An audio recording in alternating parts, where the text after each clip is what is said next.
All right, guys. I'm gonna run through this. I'm gonna run through this one. I just saw a film. I just saw a movie starring Robert Pattinson, good, well-known actor, and Zendaya, an actor, who I think is consistently underrated by critics, by audiences, perhaps. I think there's something about Zendaya that I think really bothers people for some reason. I wonder what that is. I wonder what it is about Zendaya, a wildly talented woman of color, that can really ruffle some people's feathers.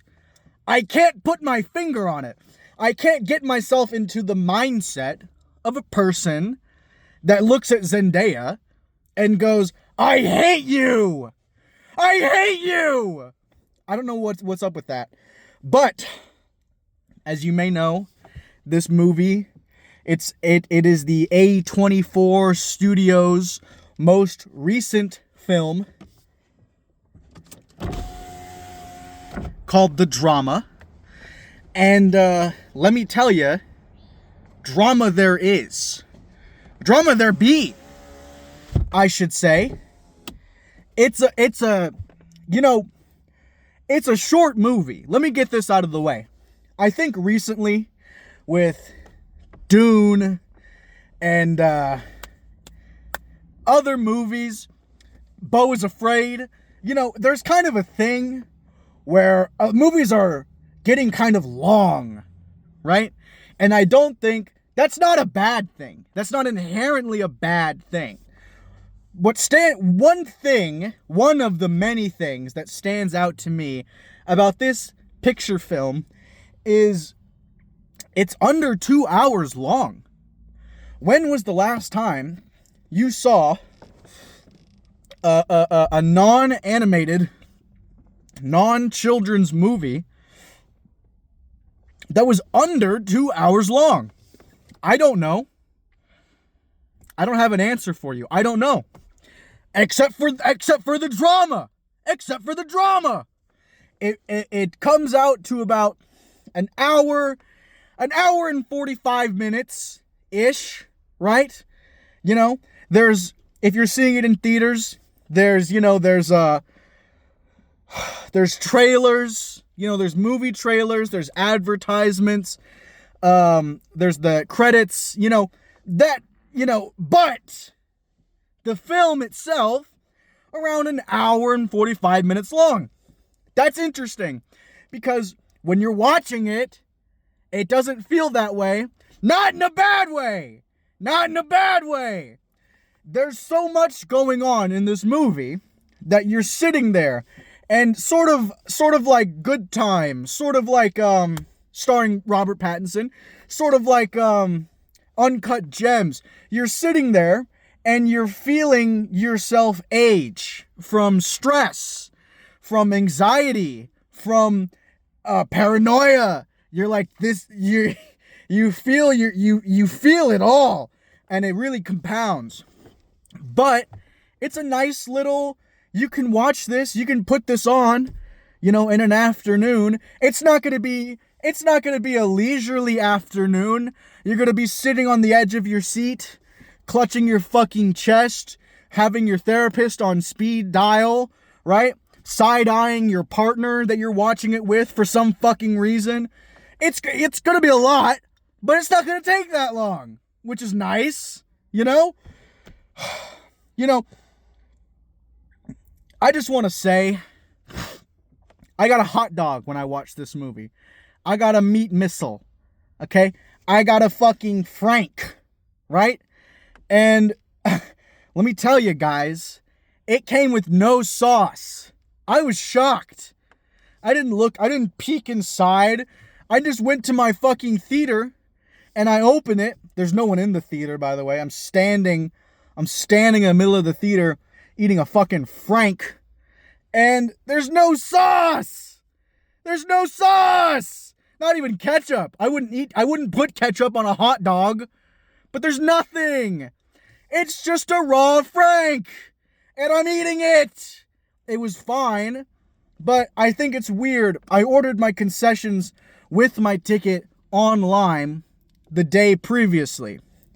And in my head, I'm just assuming a hot dog, it comes with mustard. There's none. There's no mustard on the hot dog. Regal Cinemas. Fix it. Figure it out. I'm not going to walk back to the concession stand and go, can you please sauce up my dog? Oh, please, can you please put some sauce on my dog? It's fine. It's not a big deal. I don't care. It's fine, okay? Listen. It's a great movie. I think I said that earlier. I saw it because I saw a trailer for the movie, and it piqued my interest. I saw the trailer like 2 days ago. It was, and it's a pretty pivotal scene from the movie. It's two couples together, and they're talking. One couple is already married. One couple's gonna get married. Zendaya, Robert Pattinson, and they're sitting around and they're talking to each other. And so what happens is, and from this point on, let me just make it abundantly clear, I'm going to be spoiling the movie. So if you're a guy, if you're a girl, if you're non-binary, if you're intersex, whatever the fuck is going on with you, if you don't want it spoiled, don't listen to me. Don't listen to me. Keep watching the video, but put it on mute. But put the video on mute. Okay? I need views. Okay? So, the already married couple, Mike and Rachel, they're sitting around, they're chatting with Emma and Charlie, and who are about to get married, and they go, oh, when we got married, we told each other the worst thing that we had ever done, right? Which, it's a bit of an open-ended question. What's the worst thing you've ever done? It's kind of, well, what do you mean? The worst thing I've done to another person? Is it the thing I feel the most guilty about? Is it, the most illegal thing I've ever done? You can go a lot of different ways, Mike goes first. He talks about some shit. He let a girl get attacked by a dog. He didn't stop the dog. Okay. Rachel, this bitch, she goes, oh, when I was a kid, I was bored. So a little moron boy took me out into the woods to show me a van, and I locked him inside of a closet inside the van. What the fuck? Okay. Did you tell anyone? No. What? They found him. You didn't say anything? No. The fuck? Okay, Rachel? Holy shit. Okay, fine. It's Charlie's turn. Robert Pattinson's turn. Robert Pattinson is, a lot of the time he's doing an accent. He's doing an American accent. In this movie, and I think it's important for this movie, he is British. He is a British guy in the movie, which is a little rare, I think, for Robert Pattinson. Mickey's 17, he's doing a fucking thing. Good Time, he's doing a fucking thing. Twilight even, right? But he's British. He's British in Harry Potter, I think. Maybe he's doing an American accent in Harry Potter. I can't really remember. But listen, Charlie is a little bit of he's a foppish British dandy. He is just a soft twig that gets blown around in the wind. Okay? He doesn't have a backbone. He's frustrating. He's frustrating to watch. Okay? The worst thing Charlie's ever done, according to himself, is when he was 14, he cyberbullied a kid. Okay? Fine. And he thinks maybe the kid moved because he was getting cyberbullied. He thinks maybe that's why he moved. The kid cried. Okay, fine. Sure. All right, Zendaya. All right, Emma. Emma, it's your turn. What's the worst thing you've ever done? And let me just preface. This entire conversation is happening because motherfucking Rachel, all right, already married to Mike, motherfucking Rachel, the maid of honor, she spilled the goddamn beans about Mike's dog story. This is all happening because of Rachel, because she couldn't keep her fucking mouth shut. She had to be a bitch, okay? I don't like Rachel. So Emma, who is blasted, they are drunk as hell because they're picking out wines for the wedding. And it's late at night. I'm assuming they've been here a couple hours. They've been trying out different foods, mostly wines. Okay, they're all kind of drunk. Emma, she decides to share with the class the worst thing she's ever done, which is what she was asked. And she answers very honestly. She goes, when I was 15, I almost shot up my school. Whoa. Okay. What do you mean by that? She goes, well, I thought about it. I planned it out. I had a list. I brought my dad's gun to school. I didn't do it. Wow. Okay. Wow. Sure. That's pretty fucking bad. Right? I think most people would agree it's kind of a bad thing to plan to kill your fellow classmates and get to the point of bringing a firearm into the school to kill them, to murder them. That's pretty bad, Emma. Yeah, it's pretty fucking bad. And they all they're all like, whoa, oh my God. You know, Mike and Charlie are like, wow, you know, Rachel is beside herself. She's distraught. She's ruined over this fucking news. She goes, really? Is that true? And she's like, yeah.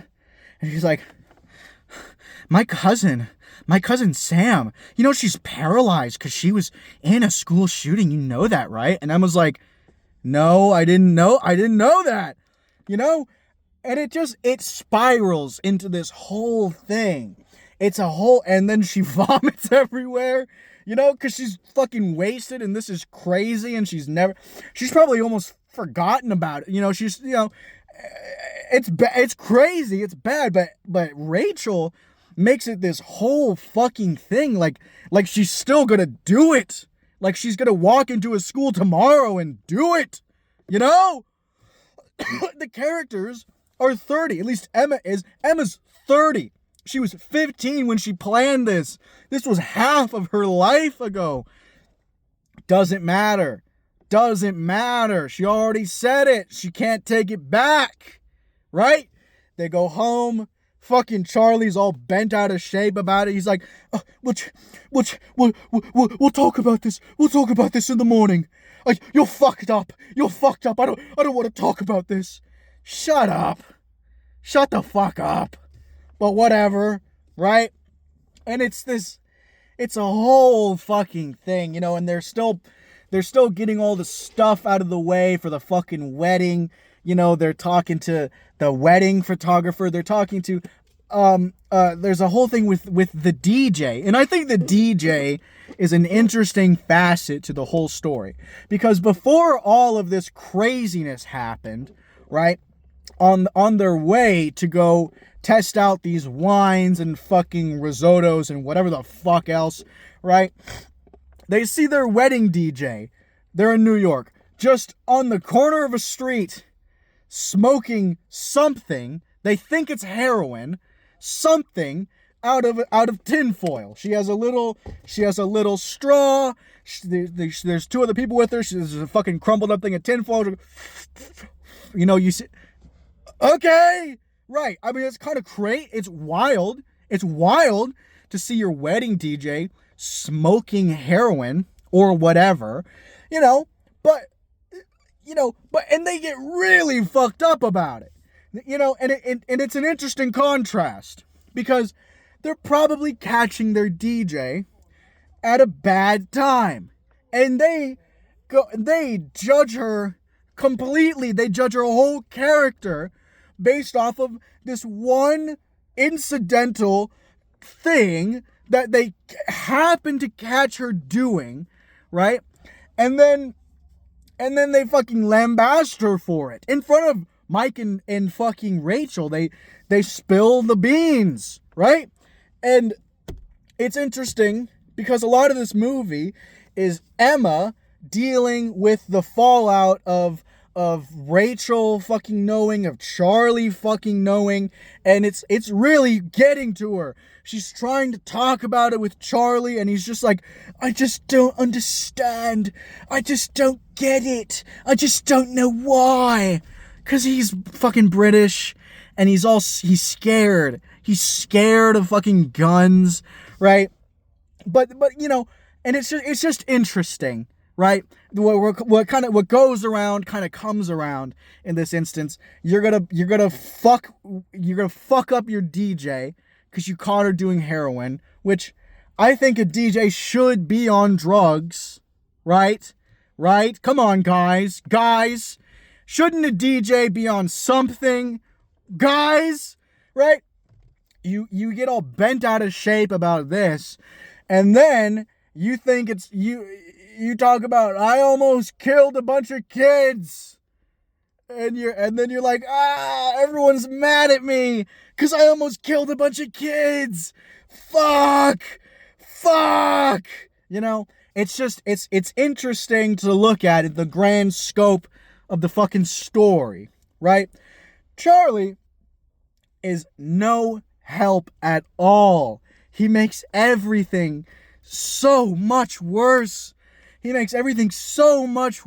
can't fucking comprehend this. Emma's talking to him about it, and you see Emma during this time in her life, which I think is important. You see her, she's a kid. She's a verifiable child, and she's all fucked up. She's in a military family. Her dad's moving around a bunch. She's moving around a bunch. She winds up in this kind of fancy looking school. She's being picked on. She's being mistreated, because she's new, and this is a very preppy looking school. They're wearing uniforms and stuff. She's feeling ostracized, right? And her dad has rifles. You can see where she's getting this. She talks about, reading stuff online. There's a whole community, probably, probably kind of vaguely alluding to, 4chan and those sorts of circles online. She's in a bad place. At one point you see her trying to film. She's having a lot of technical difficulties, trying to film a kind of a manifesto of sorts, right? And one thing that she says that I think Charlie doesn't pay much attention to, kind of gets glossed over, but I think is really important, is Emma says, if you're seeing this, as a child, she's saying, if you're seeing this, she's holding the rifle, she's recording herself, if you're seeing this, I'm probably already dead. So she wasn't just going to kill a bunch of her fucking students and classmates. She was going to kill herself, man. She's going to kill herself. And I think that's an important part of the whole thing. Where maybe, yes, she's mad at the people that are mistreating her, but ultimately she's lashing out, and the end of all of this is going to be her killing herself. Okay?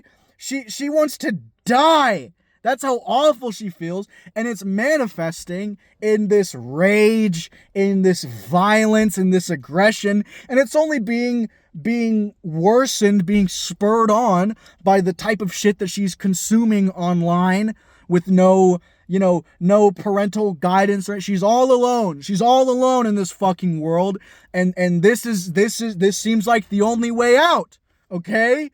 It's sad. It's pretty fucking sad. Doesn't matter. It doesn't matter to Charlie. He's just like, I just can't. Oh, why would you do this? Oh, I just don't get it. Oh no. Oh, Emma, I thought I knew you, Emma. It's so ridiculous. And she doesn't do it. That's the important thing. She doesn't do it. And what ends up happening, there is a shooting in her town at a mall, and a student of her school is killed in the shooting. And Emma sees the reaction of her fellow classmates, of the teachers, right? People are mourning this person. People are upset, devastated by the loss of this random fucking kid. There's a scene in the movie where she's in gym class, and the gym teacher's making them kind of walk around, move around, and then stop and face a student, and to just, kind of sink in, absorb how they each feel about this. The student she ends up facing is a girl that bullied her in a previous scene, and Emma breaks down in tears. She's distraught. And you see, she's like, why the fuck did I ever want to do this? What is wrong with me? This is such a bad idea. You see remorse, you see guilt, you see regret. You see her come to terms with, the fact that these are, children are cruel. And even if they're mean to her, if she were to die, they would mourn her too, right? She becomes an activist. She begins protesting against gun violence, trying to restrict, the use of firearms. She feels genuinely guilty and remorseful about even thinking of doing this, about considering doing this. Rachel, when she talks about her story of locking a kid in a fucking closet in the middle of the woods in a disgusting, dirty camper van, she thinks it's kind of funny still. She doesn't really seem to process how fucked up it is what she did. But Rachel's the one losing her fucking mind over Emma, right? And it's this whole, it's very raw, it's very real, And I think it's an important, it's good, it's a great movie. There's a lot that happens in the movie. I won't get into the whole thing. Charlie just dive bombs throughout the whole. He is crashing and burning the whole goddamn movie from the start. He's at a high point at the start, and it just gets worse and worse and worse until the very end. It's a sweet ending. I don't know if it's Emma gives Charlie a lot of grace. More grace than maybe she should give him, considering how Charlie's been treating her the whole fucking movie. But she does, and it's a nice ending. And I know I spoiled, kind of a fair chunk of it, but there's a lot that I'm intentionally keeping out. And I think you should watch the drama at your local cinema theater right now. Go watch it. It's pretty good. I would give it a 7 out of 10. I thought it was entertaining. It was funny. It was pretty funny at parts. And there's a lot of, there's good artistry there. There's stuff that they do with Emma and this rifle and a younger version of her and all this stuff. It's great. It's an entertaining movie on a lot of levels, and I would recommend it to anyone. I think you should get in early on the drama and check it out. This is not a talking to myself video. This is a film review. Okay? Maybe I'll make this a series. I don't know. But I hope I've convinced you to check it out. If you haven't seen it and you watched to this point, there's still a lot that I haven't explained that you're missing out on still. If you have seen it, I'd love to hear your input on what I've said so far. I think it's a great movie. I love movies. They're very good. They're very entertaining. So check it out, guys.